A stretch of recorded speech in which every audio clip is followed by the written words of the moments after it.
पढ़ ज्ञान न होला बड़ा कठिन लागे ला पढ़ैया हो कितनो पढ़ ज्ञान न होला वैसे तू तारा तानी मैया हो वैसे तू तारा तानी मैया हो दूसर कौन काम न होला बड़ा कठिन लागे ला पढ़ैया हो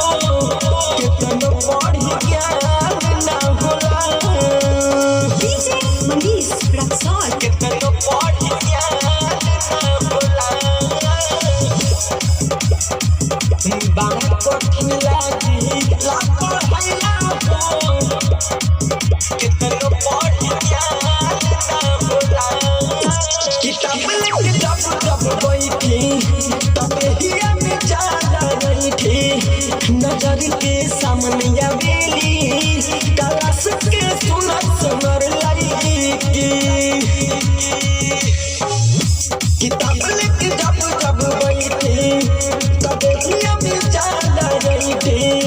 नजर के सामने आवेली क्लास के सुनर लड़की पढ़ब ना तबे तब चाची छोला हो